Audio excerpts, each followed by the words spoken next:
Good morning. Celkon mobile సమర్పిస్తున్న business breakfast షోకి స్వాగతం. స్టాక్ మార్కెట్స్ వివరాలకు వెళ్లే ముందు ఒక చిన్న కారుకు సంబంధించిన వార్త. రెనాల్ట్ ఈ కంపెనీ మనందరికీ సుపరిచితమైన కంపెనీ. సో రెనాల్ట్ ఇప్పుడు మరొక చిన్న కారును ఇండియన్ మార్కెట్లో ప్రవేశపెట్టబోతోంది. హ్యుండాయ్ ఇయాన్ అలాగే మారుతి ఆల్టోకు పోటీగా మరొక చిన్న కారు రెనాల్ట్ కంపెనీ నుంచి మార్కెట్లోకి రాబోతోంది. సో చిన్న కార్ల సెగ్మెంట్లో మంచి వాటా చేజిక్కించుకునేందుకు ఈ కారును విడుదల చేస్తున్నట్లుగా రెనాల్ట్ చెప్తుంది. 0.8 లీటర్ గ్యాసోలిన్ ఇంజిన్ ఇది. సో ఇది మేబీ సుమారుగా 3 లక్షల రూపాయల నుంచి 4 లక్షల రూపాయల మధ్యలో ఈ కారు, కొత్త కారు క్విడ్. ఇది కొత్త కారు పేరు. ఇది క్విడ్ త్వరలో మార్కెట్లోకి, ఇండియన్ మార్కెట్లో ప్రవేశపెట్టబోతున్నారు. ఇది గ్లోబల్ లాంచ్ నిన్న చెన్నైలో జరిగింది. సో చెన్నైలో మా ప్రతినిధి అక్కడికి వెళ్ళటం, ఆ కారుకు సంబంధించిన విజువల్స్ను క్యాప్చర్ చేయడం జరిగింది. సో క్విడ్ పూర్తి వివరాలు మీకోసం ఇప్పుడు.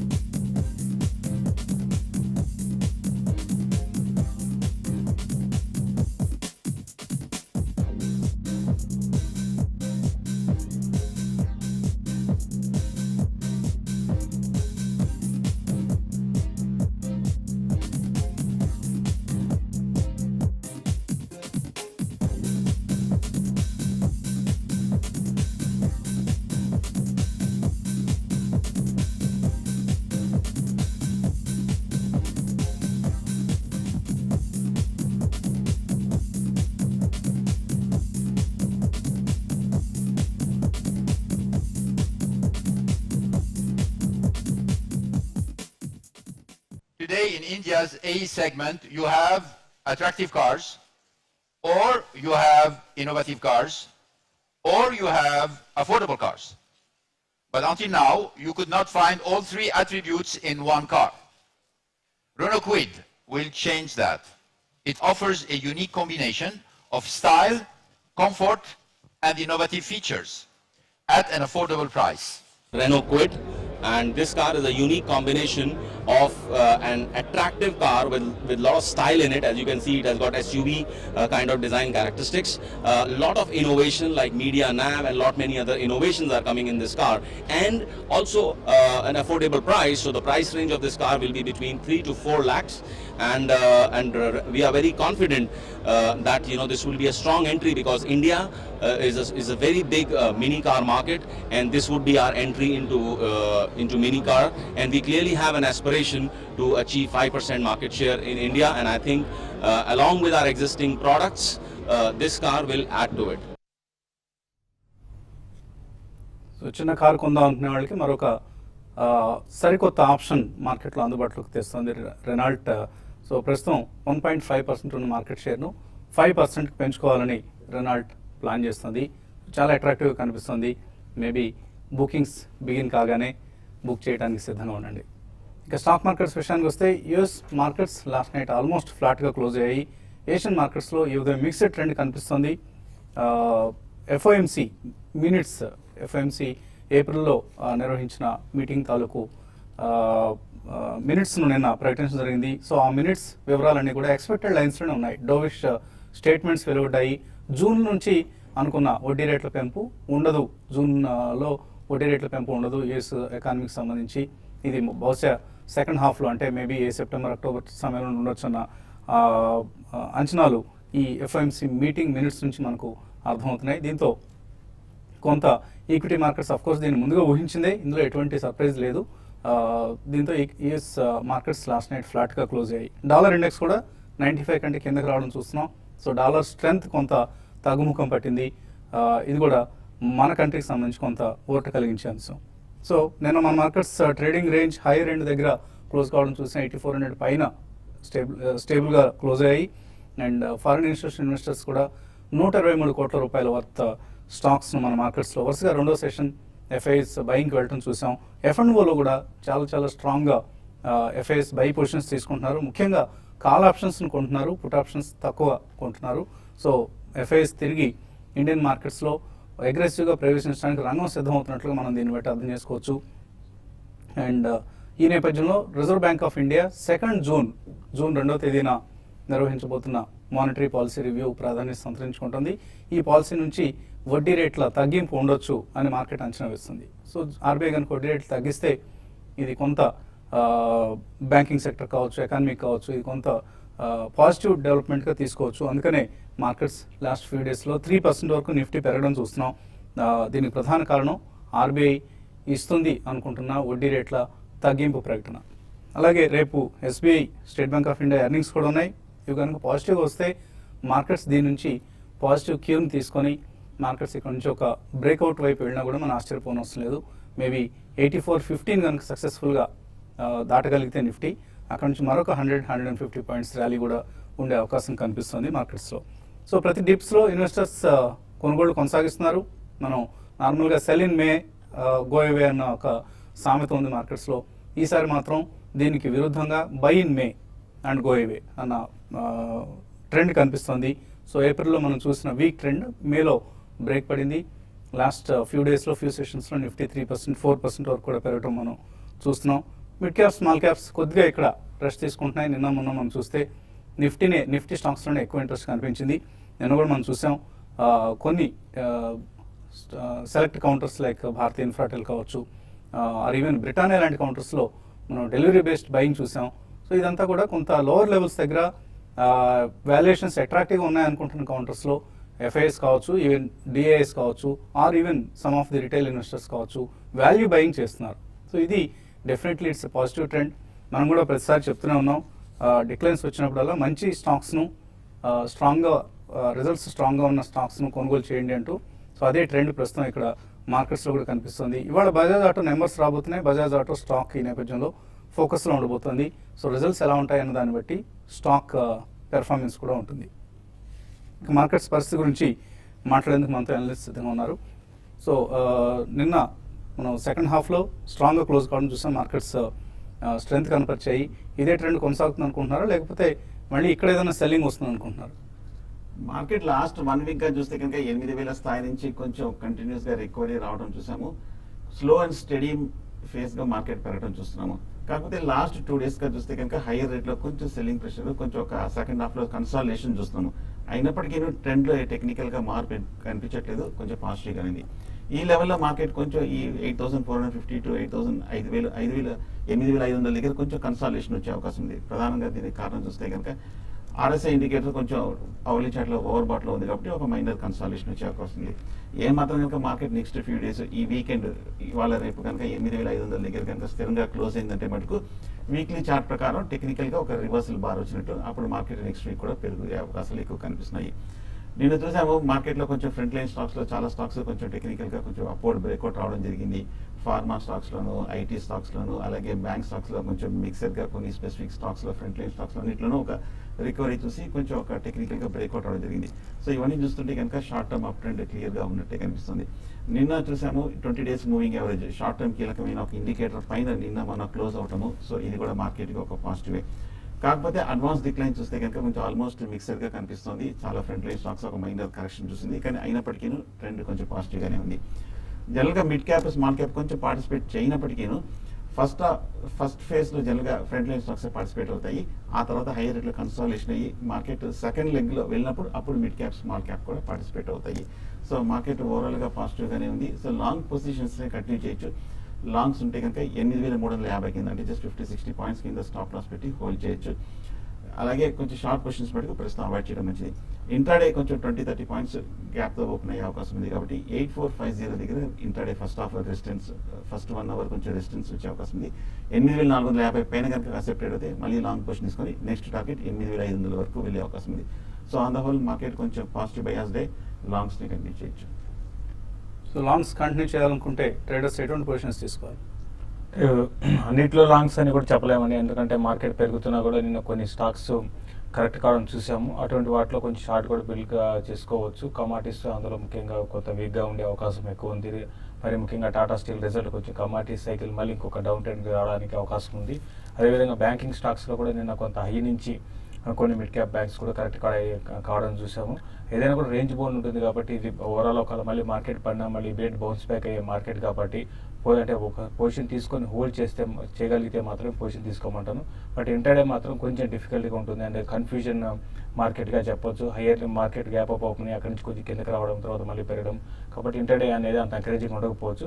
బట్ కొన్ని స్టాక్స్ ఈరోజు ఇంటర్డేలో కొంచెం పెరగడానికి అవకాశం ఉంది. నిన్న కానీ డిష్ టీవీ కొంత వీక్గా ఉంది, బట్ వాల్యూమ్ పరంగా డిష్ టీవీ మంచి వాల్యూమ్ జరుగుతున్నాయి. ప్లస్ రీసెంట్ హైస్కి రావడం చూస్తున్నాం, కంటిన్యూగా ఇది అప్ ట్రెండ్లో ఉంది. డిష్ టీవీని ఇంటర్డేలో బై చేసుకోవచ్చు. తర్వాత ఐడిఎఫ్సి ఒకటి కూడా నిన్న వీక్గా ఉంది, బట్ ఈరోజు కొంత ఇది కూడా కొంత పెరగడానికి అవకాశం ఉంది. కొంత రియాలిటీ కౌంటర్స్లో కూడా లో నుంచి కొంత ఈరోజు రికవరీ రావడానికి అవకాశం ఉంది. తర్వాత అశోక్ లైలాండ్ ఒకటి కూడా అరౌండ్ 71 పైన సస్టైన్ అయితే 69.50 దగ్గర స్టాప్ లాస్ పెట్టుకొని 72 and 73 లెవెల్స్ ఇంటర్డేలో టెస్ట్ చేసే అవకాశం ఉంది. ఈ విధంగా స్టాక్ స్పెసిఫిక్ ఉంటుంది. తర్వాత హయ్యర్ లెవెల్లో కొన్ని స్టాక్స్ సెల్ చేయమంటారు. టాటా స్టీల్ ఒకటి ర్యాలీస్ సెల్ చేయమంటారు. తర్వాత హిండాల్కో కూడా హయ్యర్ లెవెల్లో సెల్ చేయొచ్చు. తర్వాత పొజిషన్ ట్రేడర్స్ జైన్ ఇరిగేషన్ నిన్న కరెక్ట్ అయింది. ఈరోజు ఒక 64 ఆ లెవెల్కి వచ్చినప్పుడు దాన్ని అరౌండ్ 74 to 80 మధ్య 80 వరకు రావచ్చు నెక్స్ట్ ఫ్యూ మంత్స్లో. దాని పొజిషన్ ట్రేడ్ తీసుకోమంటాను. బట్ ఓవరాల్ ట్రెండ్ పరంగా చెప్పాలంటే రేంజ్ బోన్ నుండి కన్సాలిడేట్ అయ్యే అవకాశం ఉంది. నెక్స్ట్ ఫ్యూ డేస్లో కూడా మార్కెట్స్ పెరిగే అవకాశం ఎక్కువ ఉన్నాయి.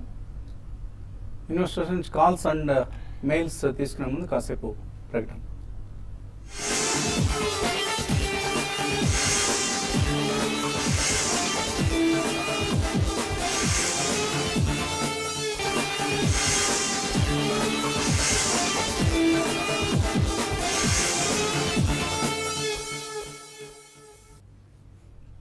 సిలికాన్ మొబైల్స్ బిజినెస్ బ్రేక్ఫాస్ట్ షోకి తిరిగి స్వాగతం.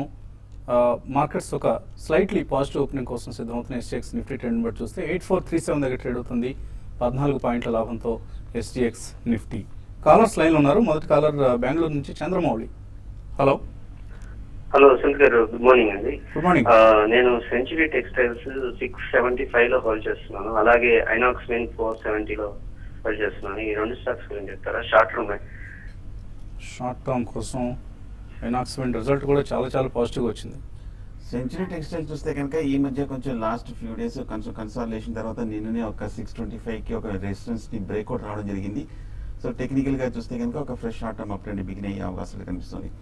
హోల్డ్ చేయండి. ఏమాత్రం కనుక ఫర్దర్ రికవర్ చేస్తే కనుక రీసెంట్ టాప్ అయినా 730, 740 వరకు వెళ్ళే అవకాశం ఉంది. స్ట్రిక్ట్గా స్టాప్ లాస్ తోటి షార్ట్ టర్మ్ కాబట్టి హోల్డ్ చేయండి. ఐనాక్స్ విండ్ మటుకు మనం చూస్తున్నాము last 2-3 days market up trend కూడా కొంచెం రియాక్షన్ చూసాము. 480 నుంచి కొంచెం 430-40 రూపాయల వరకు పట్టడం జరిగింది. టెక్నికల్గా వీక్గా ఉన్నప్పటికీ కరెంట్ రేట్ 430 దగ్గర స్ట్రాంగ్ రెసిస్టెన్స్ సపోర్ట్ ఉంది కాబట్టి ఇక్కడ నుంచి కొంచెం పెరిగే అవకాశం ఉంది. షార్ట్ టర్మ్ మటుకు ఐనాక్స్ విండ్ కొంచెం వీక్గానే ఉంది, కొంచెం కాషియస్గా ఉంది. కొంత ప్రాఫిట్ టేకింగ్ అనిపిస్తుంది. ఐనాక్స్ విండ్ కౌంటర్లో బాగా పెరిగిన స్టాక్ ఇది. మల్టీ బ్యాగర్ అయింది ఈ మధ్యకాలంలో ఐపీఓ లిస్టింగ్ తర్వాత. సో కొద్దిగా ఇక్కడ డిప్స్లో మేబీ 5 to 10% కరెక్షన్ వచ్చినప్పుడు కొనుక్కోవచ్చు. అదర్వైజ్ స్టే ఇన్వెస్టర్ అండి. కరీంనగర్ నుంచి Srinivas Reddy. Hello hello sir, నమస్కారం అండి. నమస్తే అండి, అడగండి. సార్ మదర్సన్స్ ని 480 తీసుకున్నాను. నిన్న 75 దాకా వచ్చింది. అది ఏం చేయమంటారు, ఉంచమంటారా? అట్లాగే టీవీఎస్ మోటార్ 240 తీసుకున్నా, అది కూడా దిగుతుంది. ఐసిఐసిఐ బ్యాంకు 360 తీసుకున్నాను, 60 అది ఏం చేయమంటారు, ఉంచమంటారా, చేయమంటారా? సో నేను కూడా కొద్దిగా హైయర్ లెవెల్స్ ఎంటర్ అయ్యారు. టీవీఎస్ మోటార్స్ అయితే కంటిన్యూగా కొంత వీక్గా ఉందండి. మార్కెట్ ఈ బుల్ మార్కెట్లో పార్టిసిపేషన్ అనేది పెద్దగా లేదు లాస్ట్ ఒక 6 నుంచి 8 నెలలుగా. అయితే మీరు లాంగ్ టర్మ్ కోసం అయితే మీరు హోల్డ్ చేయండి. షార్ట్ టర్మ్ మాత్రం నెక్స్ట్ ఒక 3 నెలలు కూడా ఇదే విధమైన ట్రెండ్ ఉంటుంది. 240-250 దగ్గరికి వచ్చి వీక్ అవడం చూస్తున్నాము. At the same time 220 and 205 దగ్గర దీనికి చాలా స్ట్రాంగ్ సపోర్ట్ ఉంటుంది. కొంచెం ఇంప్రూవ్మెంట్ ఉంటే రిజల్ట్ తర్వాత సేల్స్ ఫిగర్స్ ఇంప్రూవ్మెంట్ ఉంటే మళ్ళీ స్టాక్లో అప్ ట్రెండ్ ఉంటుంది. మదర్సన్ సుమిగాన్ చూస్తే రీసెంట్గా చాలా స్ట్రాంగ్ అప్ ట్రెండ్ ఉంది. ఏమాత్రం మార్కెట్ కరెక్షన్స్లో పార్టిసిపేషన్ లేకుండా ఉన్న స్టాక్ అనేది రిజల్ట్ పరంగా చాలా ఎక్సలెంట్ రిజల్ట్ అనౌన్స్ చేస్తున్న కంపెనీ. దీన్ని మీరు లాంగ్ టర్మ్ కోసం మీరు హోల్డ్ చేయండి. ఇది కూడా పెద్ద కరెక్ట్ కాలేదండి, జస్ట్ 5 to 6% కరెక్ట్ అయింది. బట్ డౌన్ సైడ్ మాత్రం అరౌండ్ 460-450 దాకా రావచ్చు. But overall long term trend మాత్రం ఇంకా ఇంటాక్ట్లో ఉంది. మీరు దీన్ని హోల్డ్ చేసుకోవచ్చు. ఈవెన్ ఐసిఐసిఐ బ్యాంక్ కూడా మీరు హోల్డ్ చేసుకోండి. నిన్న కొంచెం 320 దాకా రావడం చూసాము. 320 పైన సస్టైన్ కాగలిగితే షార్ట్ టర్మ్లో మీ రేట్ రావడానికి అవకాశం ఉంది. అరౌండ్ 350-360 దాకా రావచ్చు అండి. మూడు కూడా ఫండమెంటలీ గుడ్ కంపెనీస్, గుడ్ స్టాక్స్లో ఉన్నారు మీరు. ఒకవేళ 6 months to 1 year టార్గెట్ ఉంటే మాత్రం మంచి డీసెంట్ రిటర్న్స్ రావడానికి స్కోప్ ఉందండి. నెల్లూరు నుంచి Srinivas. Hello, good morning all of you sir. Morning అండి. సార్ బాలసుబ్రహ్మణ్యం గారు ఎందుకు రావట్లేదు సార్, తెలియలేదు. ఆయన out of- జైన్ ఇరిగేషన్ గురించి కొద్దిగా ఇన్ఫర్మేషన్ కావాలి సార్. Yeah. ఈ క్వార్టర్ రిజల్ట్స్ ని బట్టి చూస్తే అది టర్న్ అయింది అనుకోవచ్చా, లేకపోతే మాన్సూన్ దృష్టిలో పెట్టుకొని ఏమైనా బై చేస్తా? ఆయన రాలేదు కాబట్టి మీరు కంక్లూడ్ చేయండి సార్, మీరు బాగా చెప్తారు. టెక్నికల్స్ నేను ఫాలో కాను సార్ నేను. So first of all technical ఎలా ఉంది జైన్ ఇరిగేషన్? టెక్నికల్ గా పాజిటివ్ గానే ఉందండి. మనం ఆ మధ్య చూసాము 130 రూపాయల నుంచి 60 రూపాయల వరకు పడి నిన్న ఈ 2 రోజులుగా కొంచెం స్ట్రాంగ్ గా ఒక అప్వర్డ్ రివర్సల్ రావడం చూసాము. నిన్న మన జైన్ ఇరిగేషన్ కూడా రిజల్ట్ బాగా పాజిటివ్ గా రావడము, అవుట్లుక్ కూడా చాలా స్ట్రాంగ్ గా ఇవ్వడంతో ఈ స్టాక్ లో ఒక్కసారిగా వాల్యూమ్స్ తోటి పెరగడం జరిగింది. సో వర్స్ట్ అయిపోయినట్టు అనుకోవచ్చు. రీసెంట్ రిపోర్ట్స్ చూస్తుంటే మీరు హోల్డ్ చేయండి, ఈ కంచి కొంచెం స్టాక్ పెరిగే అవకాశాలు కనిపిస్తున్నాయి. రిజల్ట్ పాజిటివ్గా రావడం అనేది ఈ స్టాక్ సంబంధించి పనిచేసిన అంశం అండి. బట్ ఇక్కడ కొంచెం మేబీ మళ్ళీ ప్రాఫిట్ టేకింగ్ లాంటిది వస్తుంది. బట్ హోల్డ్ చేయండి ప్రస్తుతానికి. జైన్ ఇరిగేషన్ ఎటువంటి ఇబ్బంది లేని కౌంటర్ ఇది. అలాగే మీరు బాలసుబ్రహ్మణ్యం గారి గురించి అడిగారు. ఆయన యుఎస్ వెళ్ళారు, వెకేషన్లో ఉన్నారు. సో మేబీ అనదర్ 20 days తర్వాత మనతో జాయిన్ అయ్యే అవకాశాలు కనిపిస్తున్నాయి. So let us wish him a happy vacation. Email సందేహాలు కూడా అందాయి మనకు. కోటి హనుమంతరావు అడుగుతున్నారు, Nucleus Software, Exide Industries, Pantaloon ఈ 3 ఈ రేట్లో కరెంట్ రేట్లో తీసుకోవచ్చా? అండి షార్ట్ టర్మ్ కోసం అయితే మీరు 3 కూడా తీసుకోవచ్చు అండి. బట్ మీకు ఎక్సైడ్ ఇండస్ట్రీస్ రిజల్ట్ బాగా రాలేదు, ఈ లెవెల్ ఆగొచ్చు. బట్ డిప్ వచ్చినప్పుడు మీరు బై చేయమని చెప్తానండి.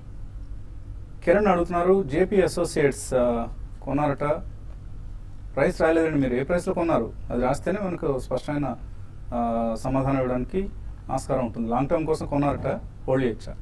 గత ఏడాది బట్టి కంటిన్యూస్ గా వీక్ గానే ఉందండి, బేరిష్ గానే ఉన్న స్టాక్. ఏదైనా కొంచెం పెద్ద పాజిటివ్ న్యూస్ వస్తే తప్ప ఇమీడియట్ గా రికవరీ వచ్చే అవకాశం లేదు. కొంచెం హైయర్ రేట్లో ఎగ్జిట్ అవడం వచ్చింది. సో ఎక్కడ ఏ రేట్ దగ్గర ఎగ్జిట్ కావడం బెటర్ అంటారు? ఏ రేట్లో కొన్నారో తెలియదు, బట్ కానీ హైయర్ రేట్లో మటుకు మీ రేట్ కొంచెం బాగా పెరగాలంటే మటుకు కొంచెం టైం పడుతుంది. వెంకటరామన్ అడుగుతున్నారు, హెచ్సిఎల్ టెక్ 958లో టాటా స్టీల్ 350 పుట్స్ కూడా కొన్నారు, ఎక్కడ ఎగ్జిట్ కావాలి? టాటా స్టీల్ 350 పుట్ మీరు మంచి పని చేశారండి. ఈ రోజు ఓపెనింగ్ కొంత లోలో రావచ్చు, అయితే క్లోజింగ్ బేసిస్లో 340 ఆ లెవెల్ దగ్గర ఆగిందంటే మళ్ళీ టాటా స్టీల్ కూడా ఆగొచ్చు అండి. కాబట్టి ఆ లెవెల్ బిలో ఉంటేనే మీరు పుట్ని హోల్డ్ చేయమంటారు, లేదంటే మాత్రం ఈరోజు ఓపెనింగ్లో మీరు తీసేయమంటారు బాగా వీక్ అయిపోయినాక. హెచ్సిఎల్ టెక్నాలజీస్ అయితే నేను కొంచెం బ్రేక్అవుట్ రావడం చూసామండి. ఇది ఇంకా కొంత పెరిగి అరౌండ్ 972 అండ్ 980 దాకా రావచ్చు. బట్ నెక్స్ట్ 1 or 2 days మాత్రం కొంచెం ఐటీ స్టాక్స్ కొంత నెగటివ్ వచ్చిన అప్పుడే ఆగడానికి అవకాశం ఉంది. నరేష్ కుమార్, సుజలాన్ ప్రైస్ 18 రూపాయలకు వస్తుందా? తగ్గే ఛాన్స్ ఏమైనా కనిపిస్తున్నాయి? సుజలాన్లో కరెక్షన్కి ఏదైనా ఆస్కారం కనిపిస్తుందా?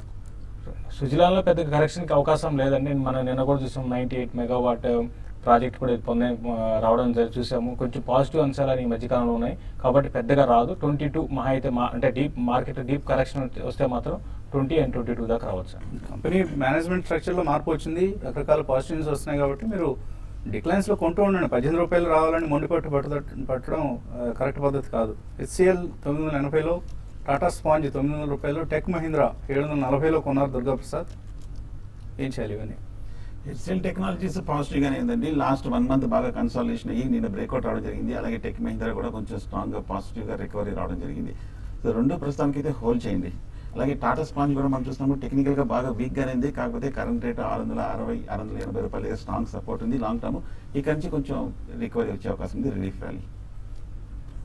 టాటా పవర్ కొందాం అనుకుంటున్నారు, 6 నుంచి 12 నెలల వ్యవధి కోసం. రాము కొనుక్కోవచ్చా? టాటా పవర్ రిజల్ట్ బాగున్నాయండి, దానివల్ల ఈ స్టాక్లో కూడా కొంచెం అప్ ట్రెండ్ చూసాము. బట్ ఏదైనా పవర్ స్టాక్స్ అంత ఎంకరేజింగ్ ఉండకపోవచ్చు. ఈ రిజల్ట్ బాగా ఇచ్చినా కూడా ఈ కంపెనీ పెద్ద పెరగకపోవచ్చు. దీనికన్నా వేరే ఆప్షన్స్ ఉన్నాయి కాబట్టి వాటిని సెలెక్ట్ చేసుకోమని చెప్తానండి. మీరు పవర్ సెక్టర్లోనే కొనుక్కోవాలంటే definitely Tata power is the best option. కొనుక్కోండి. డిష్ టీవీ ఫీచర్స్ 82 రూపాయలు కొన్నారట, సుబ్బారావు, హోల్డ్ చేయొచ్చా? హోల్డ్ చేయండి. కాకపోతే 85, 88 దగ్గర చాలా స్ట్రాంగ్ రెసిస్టెన్స్ ఉంది. ఆ లెవెల్ దాటలేకపోతుంది, కొంచెం సెల్లింగ్ ప్రెషర్ వస్తుంది. స్వల్ప ప్రాఫిట్ వచ్చినా ఎగ్జిట్ అయిపోవడం మంచిది. నైవేలి లిగ్నైట్ కొందాం అనుకుంటున్నారు, హరినాథ్ రెడ్డి, ఈ టైంలో తీసుకోవచ్చా? బాగా వీక్ గా ఉన్న స్టాక్ అండి. లాస్ట్ 1 year గా కంటిన్యూస్ బేరిష్ గానే ఉంది. కాకపోతే 70 రూపాయల దగ్గర లాంగ్ టర్మ్ సపోర్ట్ ఉంది. కాబట్టి ఈ లెవెల్లో కొంచెం కరెక్షన్ ఆగే వస్తుంది. బట్ లాంగ్ టర్మ్ కోసం అయితే స్ట్రాంగ్ మూమెంటం కనిపించట్లేదు, అవాయిడ్ చేయమంటారు. అవాయిడ్ చేయడం మంచిది. విష్ణు కెమికల్స్ 1 సంవత్సరం క్రితం కొన్నారట, హరినాథ్ రెడ్డి, 130 రూపాయల దగ్గర. Short term long term view ఏంటి? చూడండి, ఇది అంటే మీరు ఇది కంపెనీ ఏంటంటే బాగా పెరిగిందండి, బట్ ఇక్కడ ఈ లెవెల్ ఎక్స్పెన్సివ్ కనపడుతుంది. కాబట్టి మీరు బెటర్ ఏంటంటే విష్ణు కెమికల్స్ని ప్రాఫిట్ బుక్ చేసుకోమంటాను. కంపెనీ కొంత డెట్స్ ఉన్నాయి, అదొక కారణం అని చెప్పొచ్చు. ఏదైనా కూడా మీరు ప్రాఫిట్ బుక్ చేసుకోమని చెప్తానండి. NV Chandrasekhar Persistent Systems positional call తీసుకోవచ్చు అని అడుగుతున్నారు. పెర్సిస్టెన్స్ చూస్తే కనుక బాగా పెరిగిందండి. కొంచెం వీక్ ట్రెండ్ తర్వాత ఈ మధ్య కాలంలో కొంచెం 100 రూపాయల దాకా పెరిగి 830 రూపాయల దగ్గర రావడం జరిగింది. ఈ లెవెల్ దగ్గర బయింగ్ అనేది అవాయిడ్ చేయడం మంచిది, డిప్లో బై చేయడం మంచిది. పెర్ఫార్మెన్స్ చాలా బాగుంది, కానీ మీకు కొద్దిగా టైం పడుతుంది పెరగడానికి. But it's a good stock to own in the long run. Positional call సంగతి మనం చెప్పలేమండి. వెంకట్ అడుగుతున్నారు, 2 లక్షల రూపాయలు ఇన్వెస్ట్ చేద్దాం అనుకుంటున్నారు 6 months కోసం. ఎటువంటి స్టాక్స్ చెప్తారు? చోళమండలం, విఆర్ఎల్, లాజిస్టిక్స్ వీటిలో తీసుకోవచ్చా? అంటే మీరు చెప్పిన వాటిలో తీసుకోవచ్చండి, బట్ వాటికన్నా నా పర్సనల్గా అయితే క్యాడిలా ఒకటి నెక్స్ట్ 6 months కోసం తీసుకోమంటాను. తర్వాత కరెంట్ లెవెల్స్ నుంచి రీసెంట్గా రిజల్ట్ బాగా చేసిన కేఈసీ లాంటివి కూడా బై చేసుకోవచ్చండి. రామకృష్ణ సోమంచి రిలయన్స్ మే కాల్ ఆప్షన్ 920 తీసుకోవచ్చు అని అడుగుతున్నారు. ఆల్రెడీ నేను చూసాం రిలయన్స్లో 3 days కంటిన్యూగా పెరిగిందండి. 920 అంటే ఈ రోజు ఒక డిప్ రావడానికి కూడా అవకాశం ఉంది. అయితే ఈ రోజు కూడా పాజిటివ్ ఆన్సర్ కూడా ఉంది. బట్ ఏదైనా కూడా ఈ రోజు 900 పైన సస్టైన్ కావాలైతే మీరు తీసుకోమని చెప్తానండి. దేవరపల్లి భాస్కర్ అడుగుతున్నారు, లుపిన్ పరిస్థితి ఏంటి? లుపిన్ లాంగ్ టర్మ్ కోసం తీసుకోవచ్చా? ఈ మధ్య కొంచెం బాగా స్ట్రాంగ్ రియాక్షన్ వచ్చిన స్టాక్ అండి, బట్ లాంగ్ టర్మ్ కోసం డెఫినెట్గా గుడ్ బై. అంతకంటే కూడా బాగా పెరిగిన స్టాక్ ఒక డిప్లో బై చేయడం మంచిది. ఇంకా చాలా మెయిల్స్ ఉన్నాయి, కానీ సమయం కూడా మించిపోయింది. ఇది ఇవాల్టి బిజినెస్ బ్రేక్ఫాస్ట్. మధ్యాహ్నం స్మార్ట్ ఇన్వెస్ట్లో మళ్ళీ కలుద్దాం.